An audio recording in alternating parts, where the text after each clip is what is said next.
Hey everyone, LisaOnTheGo Show. Glad that you could join us. Today we have Robert Evans Wilson Jr., award-winning speaker humorist, direct response copywriter, and storyteller delights, and inspires all audiences. So this is what we're going to do and talk about for today. Welcome, Robert. Great to have you. Well, thank you for having me on the show. It's a pleasure to be here. Great. I appreciate that. Okay, did we decide what we're talking about today, or are we just going to wing this? I think we're just going to wing it. I mean, we talked about a number of things earlier, and I'm ready to go with any of those that you're interested in, so I'll let you rip with the questions, and I'll answer them. Oh, that's great. Put it right back on me. And it's, Mercury retrograde, guys. You tell me, and what can go wrong has gone wrong. Murphy Law. I wanted Robert to come on as a guest, and for some reason, between the phone and the computer, I can't get him on as a guest.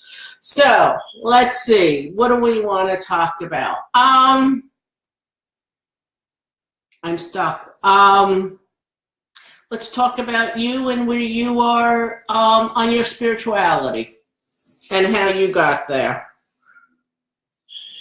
Okay. Well, I think I mentioned to you earlier when we were talking that I had a loss of faith when my father died. It was just in my early 20s, and really he had a stroke when I was 19 and then passed away a few short years later.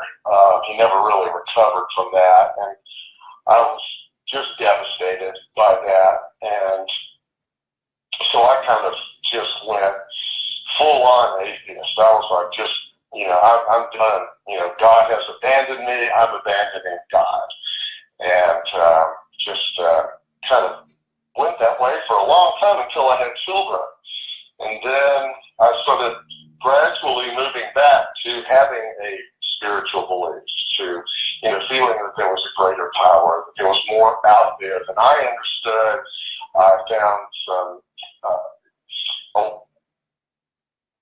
probably the best way to put it, there was some uncanny coincidences, things that just happened, and I was like, that's just too weird, and it just kind of made me think there was something more going on that I don't understand, but it's out there. So that's kind of, been my journey.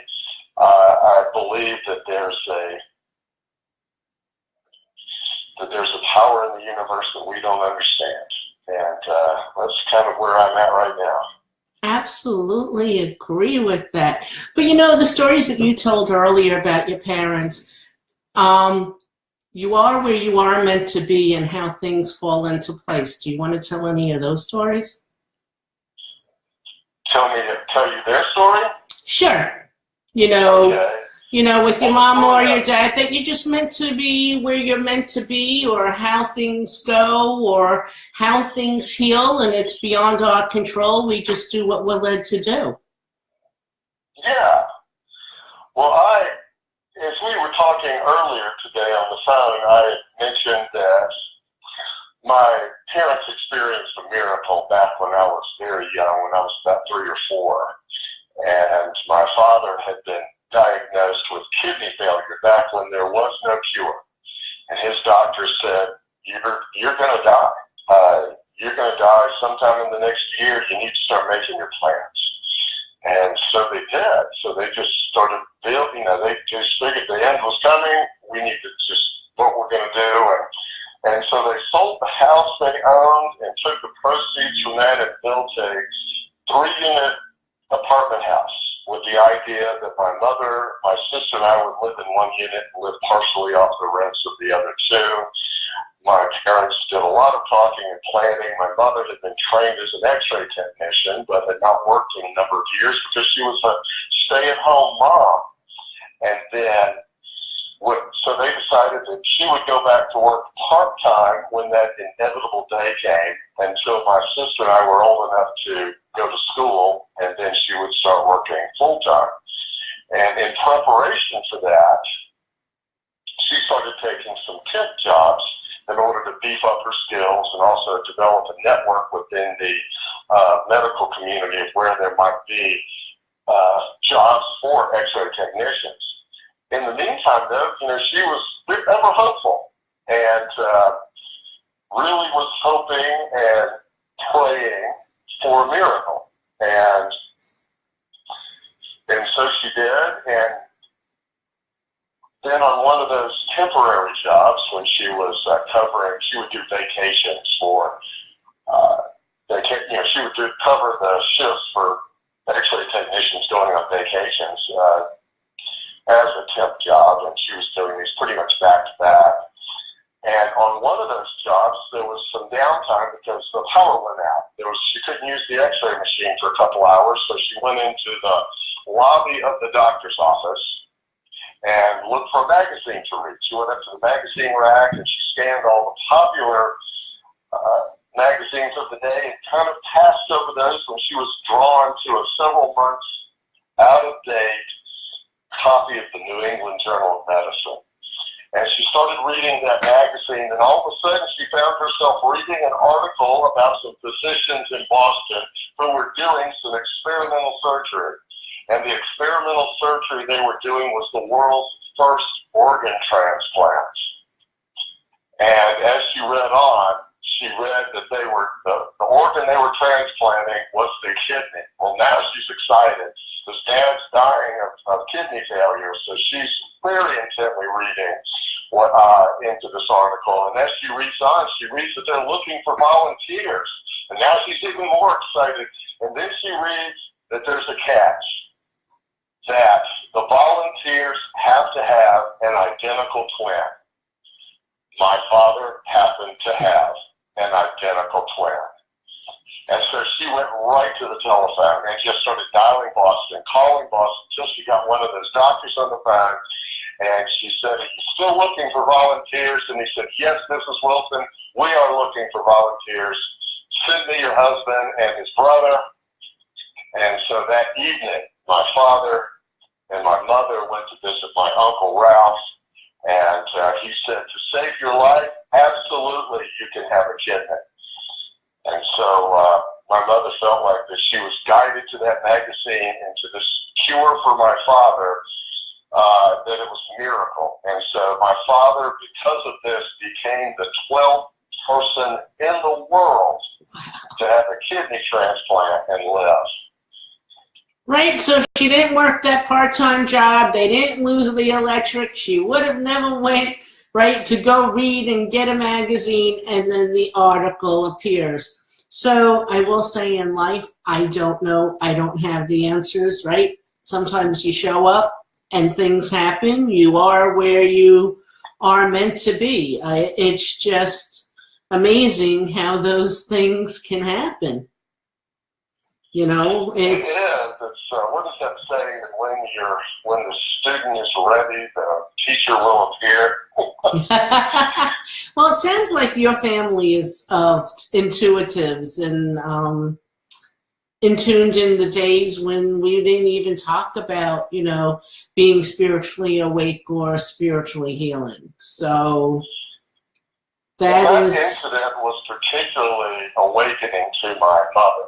And so she really went on to study because she felt like the church was not giving her the answers. She'd been an avid churchgoer all her life, and she felt like that they weren't really acknowledging what had happened, that it was a genuine miracle. As I mentioned to you on the phone, there was actually a second miracle during that time where there was they were lacking enough money in order to go through with the trip to Boston and have the surgery. And again, my mother saw a miracle and prayed for one. And then one day she's at the grocery store, and they're having a jingle contest for a laundry detergent. And she just picked up one of the forms, jotted down the first thing that popped into her mind, stuck it in the slot, and went on about her grocery shopping and didn't give it another thought. And then a few weeks later, she gets a phone call that she'd won $1,000. This is $1,000 in 1960 or 1961, which, if you factor for inflation might be $10,000 or $20,000 today. It covered all the expenses that they needed to cover. So she had 2 miracles under her belt. It really changed her belief system. It made her start to question the authority of the church. It's made her go out and inquire and study and ask questions and just seek knowledge. And that rubbed off on me in many ways, that her not accepting that what she's always told is the way that things are, that there might be an alternative, has led me to be very much of a creative thinker, someone who questions the status quo and seeks alternatives in all sorts of things. And so I found myself to be a creative person. I speak and write on creativity and innovation, and I will credit my mother with having instilled that in me. That is awesome. Can you teach it?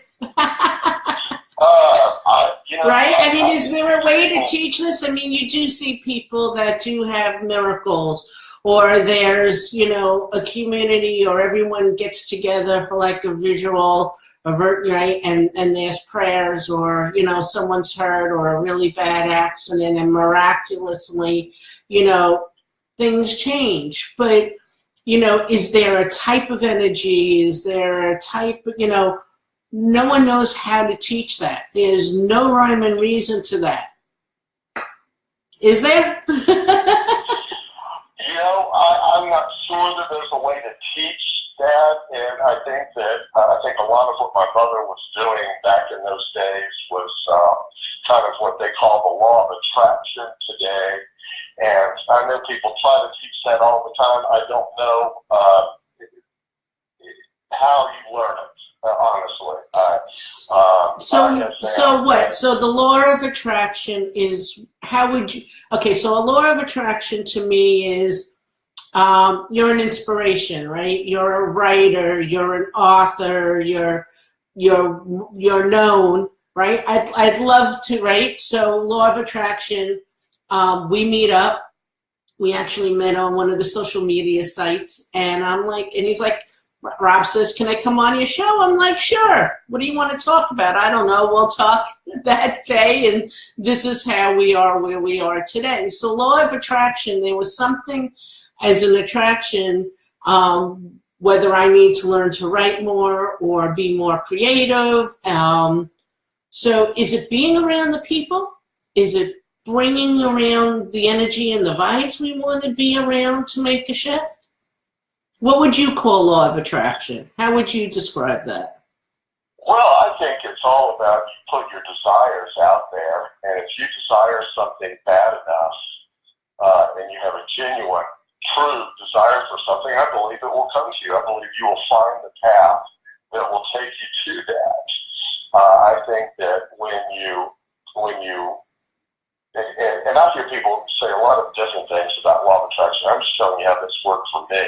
Right. Because a lot of people say, oh, you have positive thoughts, and when you have positive thoughts and feelings, you attract positive things to you. And I'm sure that's probably true. But for me, I have had things that I have wanted in life. And, mostly I'm thinking, career-wise, I wanted to be a writer. I wanted to be a speaker. And I found the path to get there. And it's pretty much anything that I feel like I've genuinely desired or wanted in life, I have acquired or come into. And, I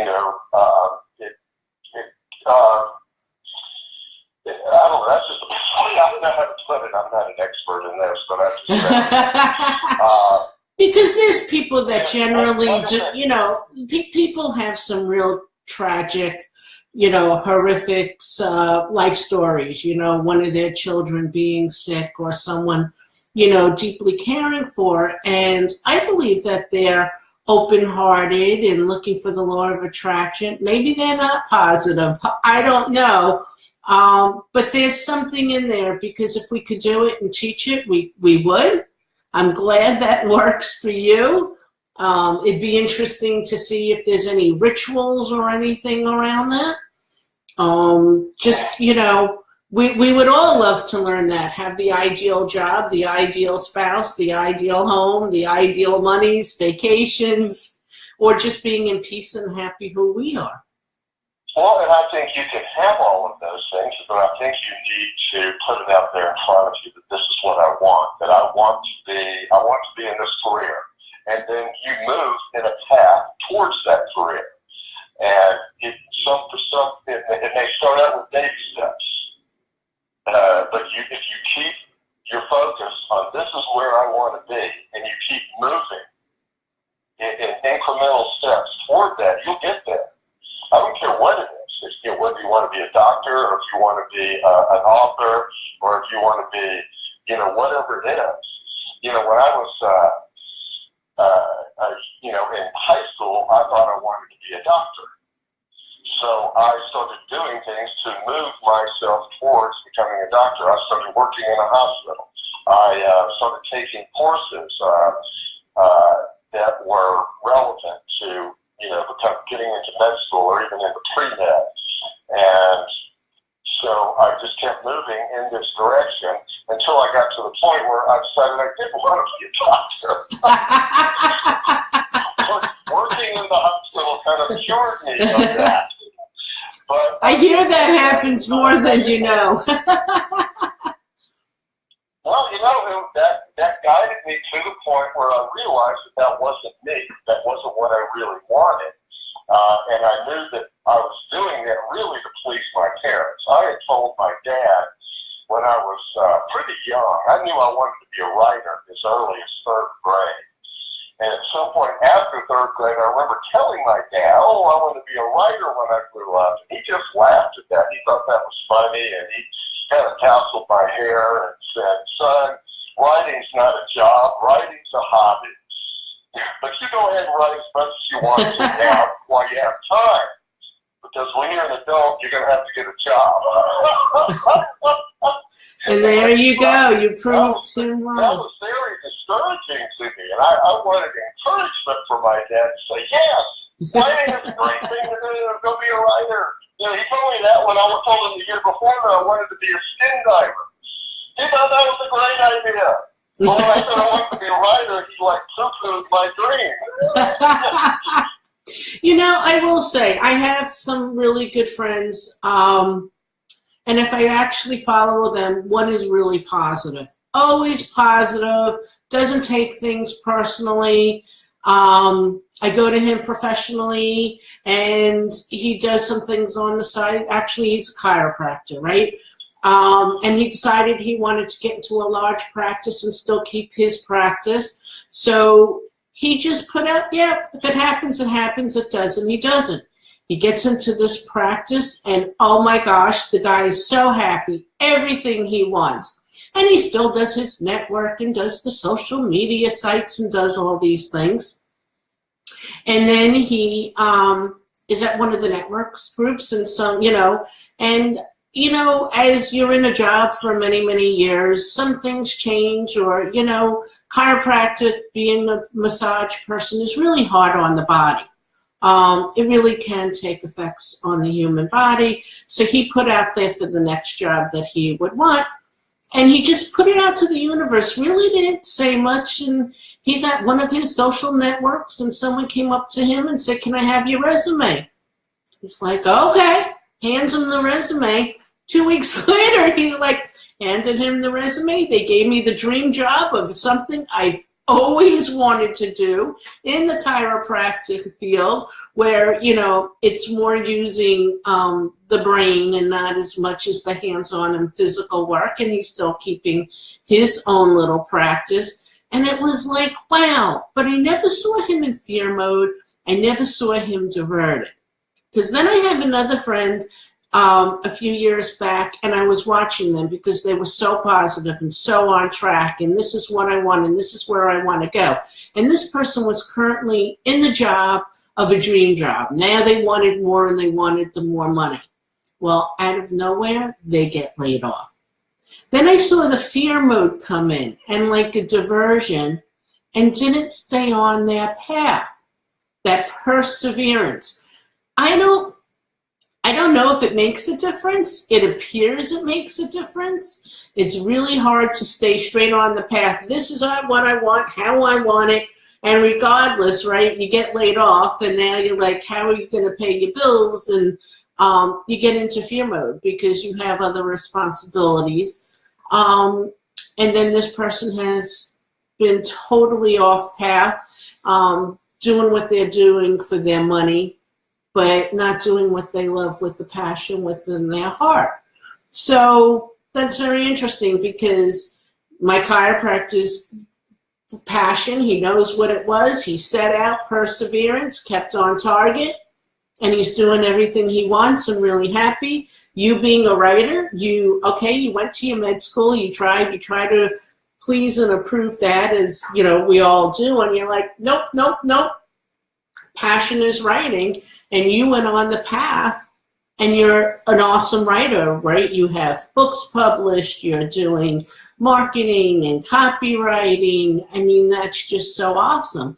And you know what's interesting, because we spoke earlier, your mother wrote some books. I don't think was published. You're publishing them.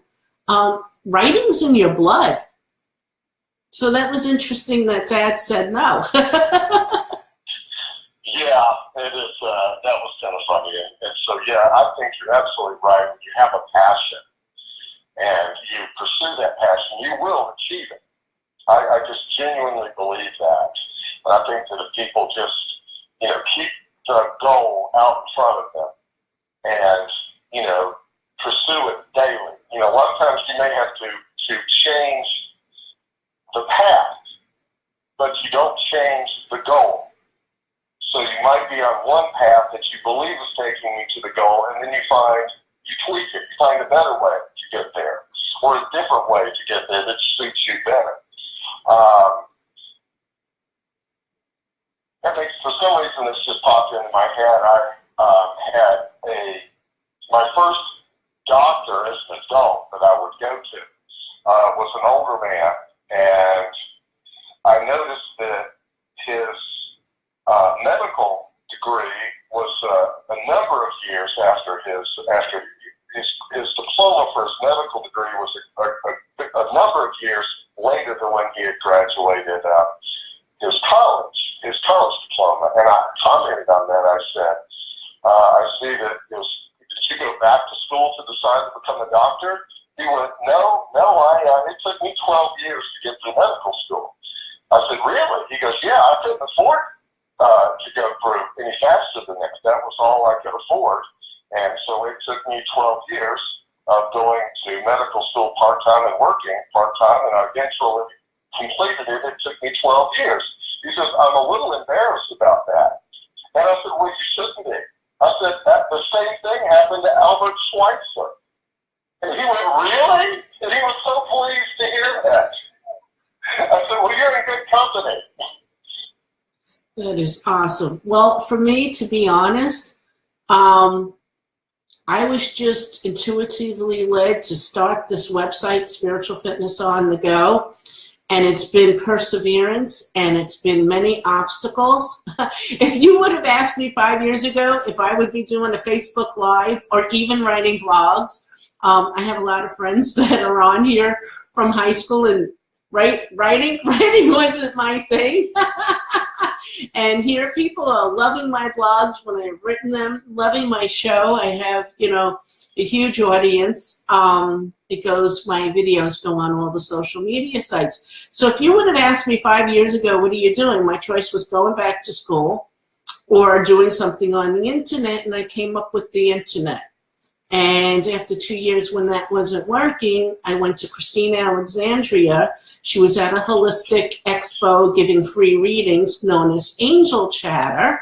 And she said to me, and I didn't want to just, take a foo-foo answer. So here's 100 people in the room, and I'm like, but, and really came back at her, and she looked at me and she said, when you learn that the website is about you, that's when things are going to change.